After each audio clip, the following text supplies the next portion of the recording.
진 공간이 박혀있는 멀티메타라니. 배터리가 이건 완전히 뭐 죽은 것 같고요. 그리고 떼내고요. 야, 그 값에 해당하는 고정저항을 박아두면은 수리가 될 것 같습니다. 천에 놓으면은 24K니까 24 정도 나오면 되겠죠? 와, 정확하다. 안녕하십니까, 홍드레 파파입니다. 지금 이 앞에 보고 계시는 물건들이 뭘까요?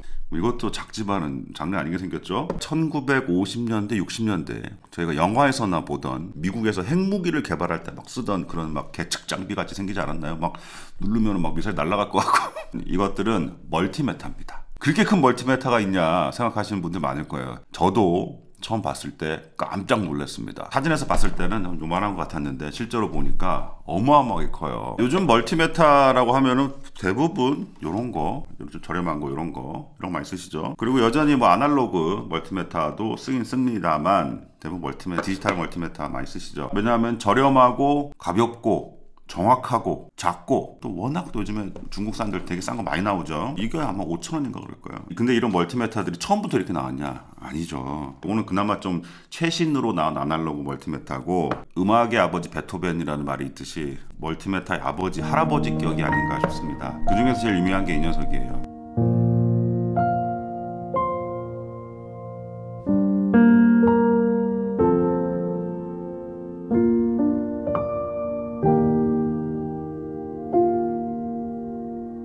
이게 1955년에 생산이 시작된 제품이고, 이거 나머지도 비슷할 거예요. 예, 이거 진짜 들기도 힘들어. 이게 쇠덩이.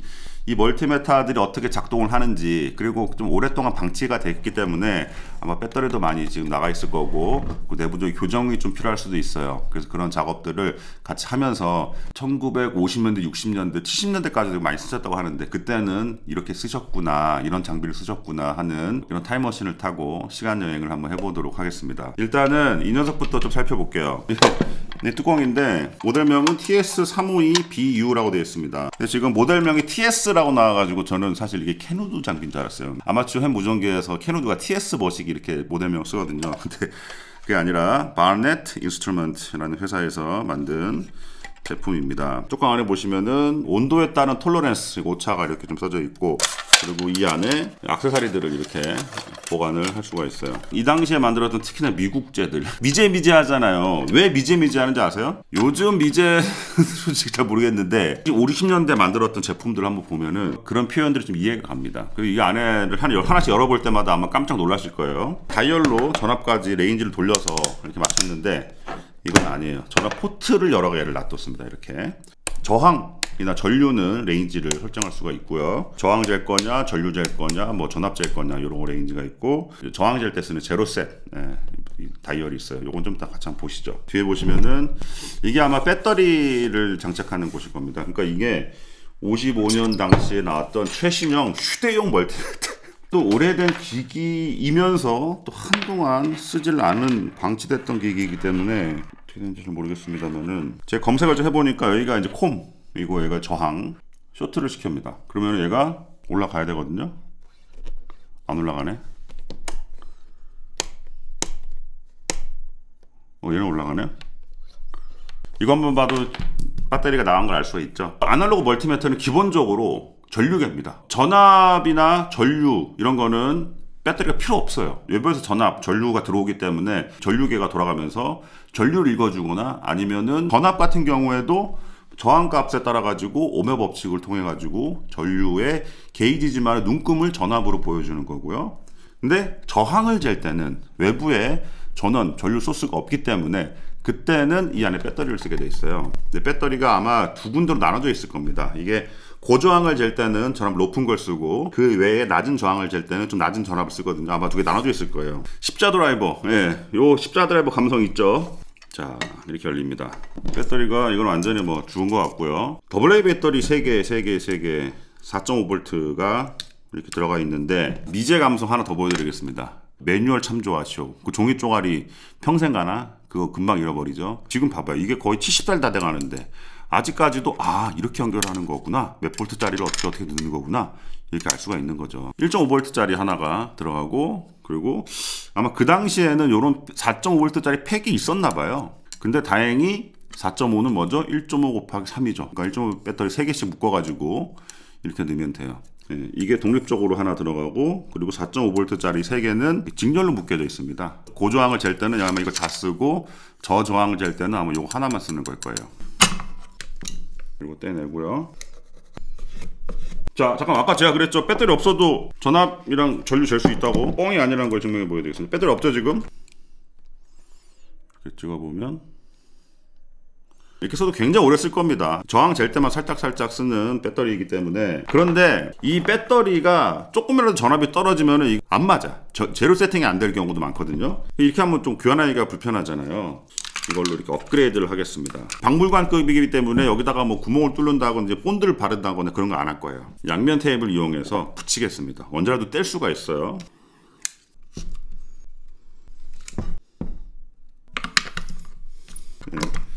야, 원래 오리지널 부품을 손상하지 않으면서 깔끔하게 업그레이드 했습니다. 야, 잘했다 진짜. 박수! 자, 그런데 0점 조절이 0으로 올라가지 않습니다. 요거는 이제 뜯어보죠. 어차피 뜯어야 돼. 네. 어우, 난다. 방수. 와, 이 방수네. 내가 고칠 수가 있을까? 이 매뉴얼의 증상에서 제일 첫 번째 확인해야 될 게 배터리라 그랬어요. 근데 지금 배터리를 바꿨잖아요. 그 배터리 문제가 아니라 다른 곳에 문제가 있다는 거죠. 예, 무조건 오메 법칙이라 그랬죠. 이 전자기 유도를 통한 게이지 말고는 전부 다 오메 법칙입니다. 그러니까 뭐 트랜지스터, 뭐 그 당시엔 트랜지스터 시대도 아니었잖아요. 뭐 이런 거 전혀 없어요. 다이오드 하나 들어갔습니다. 다이오드.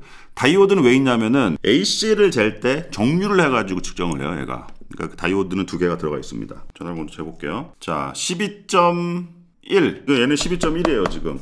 14 정도 나오거든요. 높죠? 과감하게 좀 올려볼게요. 안 바뀌는데? 아, 효과가 없네요. DC는 칼리브레이션이 안 되나 봐요. 아, 이게 AC 칼리브레이션이네. 이 회로들을 다시 보니까 이 보드 자체가 DC랑 관련이 없어요. 헛다리 짚었네요. 하지만 지금 AC 보드를 제가 지금 AC 시그널을 AC 저걸 해? 아, 잠깐 해보자. 시그널 제너레이터로 60Hz에 지금 6V RMS로 한번 넣어보겠습니다. 레버를 왔다 갔다 하면은 움직이죠. 자, 아까 6V 지점에서 자, AC는 칼리브레이션이 됐어요. 근데 DC를 어떻게 칼리브레이션 하냐고.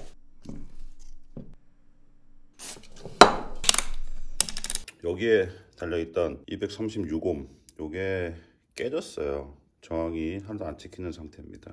이 저항을 달아가지고 일단은 부품을 교체를 했고요. 그래도 안 돼요. 그래서 0점 조절이 아직 안 되거든요. 드디어 찾았습니다. 저 EEEF라고 써져 있는 게 22.2K거든요. R123에 22.160이라고 있죠. 아무래도 좀 이상해가지고 저기를 좀 끊어내고 지금 저항을 찍어봤더니 31.4K가 나옵니다. 저 저항이 너무 높아요. 전류를 흘려보낼 수가 없어요. 그래서 저 저항을 끊어내고 저 자리에다가 가변 저항을 좀 달아가지고 최저의 값을 찾아서 그 값에 해당하는 고정 저항을 박아두면은 수리가 될 것 같습니다. 자, 지금 몇 시간째 섭취하는지 모르겠네요. R 곱하기 만 회로가 좀 달라요. 0점 조절이 정 가운데 있을 때 칼리브레이션 0으로 오도록 가변 저항을 조절을 했습니다. 저 가변 저항 값을 읽어서 요것처럼 뭐 저항을 여러 개를 꼬아가지고 병렬, 직렬 연결해가지고 저 값을 어떻게든 만들어내면은 돼요. 근데 꼭 정확할 필요는 없어요. 왜냐하면 여기 정 가운데 값이니까 꼭 왼쪽 오른쪽 바뀌어도 상관없으니까 근사치 정도만 만들어내서 연결해주면 될 것 같습니다. 예, 드디어 찾아냈습니다. 적절한 값을 이렇게 두 가지를 아주 뭐 어느 구간이든지 0점 조절이 거의 정중앙에서 되다시피 할 수 있게 됐어요. 아날로그도 이런 아날로그는 그나마 좀 정확해요. 근데 완전 패시브 타입의 회로라 그런지 교정하는 게 쉽지가 않네요. 이거를 맞추면 이게 틀어지고 이걸 맞추면 또 이게 틀어지고 막 서로 막. 그래서 지금 제가 할 수 있는 한 최대한 맞춰놨습니다. 일단 작동은 지금 다 하는 상태고요. 저항 하나를 재볼게요. 이게 300옴짜리거든요. 곱하기 10에다 놓고 먼저 0옴 세팅을 하고 곱하기 10이니까 30에 가면 되겠죠. 얼추 맞아요. 그런데 얘가 34K거든요. 제로 세팅을 하고 34 정도가 나와야 되겠죠. 26밖에 안 나옵니다. 여기 안에 저항들이 조금씩 세월이 지나면서 좀 틀어졌어요. 일단 칼리브레이션이 되고 작동은 하게 만들어 놓은 걸로 지금 만족해야 될 것 같습니다. 전압을 한번 줘볼게요. 이게 지금 12V 정도 나오거든요. 12, 13 정도 나옵니다. 그나마 전압은 거의 비슷해. 이거 재볼까요? 1.6V 정도 나오거든요. 1.5 살짝 넘게. 전류 한번 재볼까요? 전류는 재진 않고 살짝 한번 건드려 보겠습니다. 되나 안 되나? 예. 혹시 요거 건드리면 되지 않냐 했는데 요것도 제가 한참 돌려봤습니다. 예. 4시간 동안 지금 삽질했어요. AC 전압은 칼리브레이션을 할 수가 있더라고. 아까 보셨죠? 나머지는 칼리브레이션을 못합니다. 요걸로 돌려가지고 살짝 할 수 있는데 레인지마다 또 달라지고, 아마 이 멀티메타의 용도 자체도 배터리 타입이잖아요. 그러니까 야전에서 어느 정도 근사치 정도를 테스트해보는 용도로 많이 쓰지 않았나 싶어요. 물론 이것도 출시할 당시에는 스펙을 읽어보면은 스펙이 상온에서 한 3%에서 6% 사이네요. 온도가 많이 올라가면 거의 8%, 9%, 10%까지도 왔다 갔다 하고, 안에 저항들 다 재가지고 전부 다 새로 짜 넣어야 될 수준으로 교정을 해야 될 것 같은데, 그렇게는 못하더라도 그래도 아까 보셨다시피 배터리 최신식으로 바꾸고, 기본적인 작동은 하게끔 일단 이렇게 해놨습니다. 다음으로 해볼게. 이거는 TS505CU라는 모델인데, 요거는 제 생각에는 좀 정밀할 것 같아요. 이게 왜냐면은 이 안에 진공관이 들어있어. 이 진공관 멀티미터입니다. 이게 옴 칼리브레이션이 있고, 검은색 DC 전압 칼리브레이션이 있어요. 아까 통합돼 있어가지고 칼리브레이션 어렵다 그랬잖아요. 근데 이거는 봐보세요. 이미 진화한 거죠. 한 단계 진화한 거죠. 진화라기보다는 이제 이런 전원을 따로 쓰는 거니까 아마 조금 더 정확하게 세팅할 수 있도록 이렇게 해놓지 않았나 싶습니다. 결국 얘도 뜯습니다. 진공관이 박혀있는 멀티메타라니. 자, 뚜껑 안쪽에 회로도 이렇게 있고요.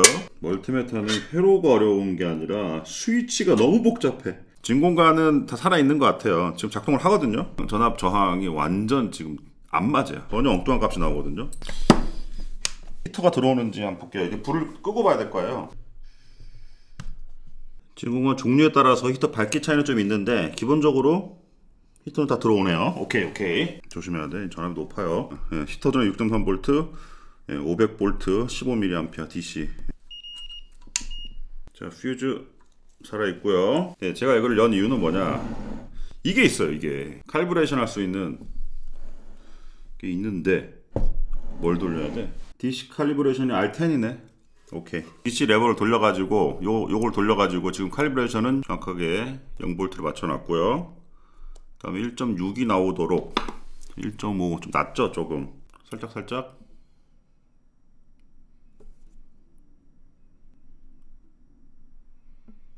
이것도 한번 재볼까요? 요게 12V가 나와야 돼요. 25로 해놓고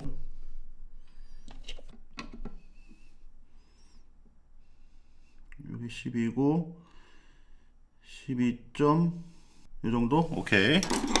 아까보다는 훨씬 진화한 형태의 회로인 거죠. 진화라기보다는 용도가 다른 거지. 전원이 있는 곳에서 쓸 수 있는 거냐 아니나 뭐 그런 차이겠죠. 저항 한번 맞춰 볼게요. 저항 10 레인지 놓으면은 0점 맞춘 다음에 30 나오죠. 300옴 철에 놓으면은 24K니까 24 정도 나오면 되겠죠. 와, 정확하다. 아주 정상입니다. 아주 정상.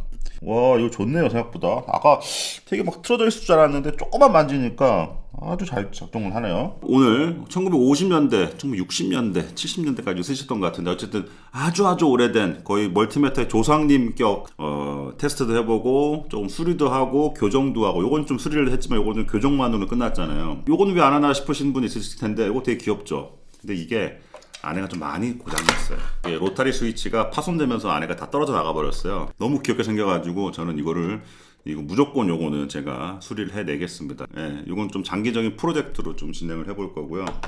지금 40대 중반을 막 앞두고 있는 저도 사실 아날로그 멀티미터는 사실 그렇게 사용해 보진 않았어요. 거의 디지털 장비부터 시작했던 세대인데 저희 부모님 아니면 더 위 세대 분들은 아마 이런 장비들이 아마 눈에 익숙하시지 않을까 싶습니다. 저는 제 머릿속에 있는 그냥 통밥만으로 막 수리를 하고 막 교정하고 그랬는데, 아마 이 장비를 전문적으로 과거에 다루셨던 분들은 그거 아닌데 저렇게 하면 되는데 답답한 마음으로 보신 분도 있으실 것 같습니다. 수리하면 더 잘 될 텐데 라는 그런 정보가 있으신 분들은 댓글로 남겨주시면은 제가 다시 한번 수리를 좀 더 제대로 한번 해보도록 하겠습니다. 감사합니다. 오늘의 파파였습니다.